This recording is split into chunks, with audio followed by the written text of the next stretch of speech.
was, moi drodzy, chciałam wam coś powiedzieć, bo wy nie widzieliście filmu, jak grałam na pianinie, jak miałam koncert.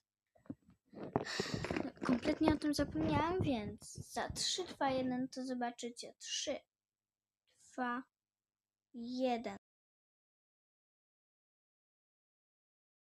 Powodował. Więc drodzy Państwo, zbliżamy się pomalutku już do końca naszego koncertu, nad czym ja osobiście ubolewam, bo nie ukrywam, że to wydarzenie, na które czeka się tyle czasu, jest wydarzeniem, które chcielibyśmy, aby trwało jak najdłużej. Drodzy Państwo, przed nami Papa Nadarka w piosence Taniec Nordycki.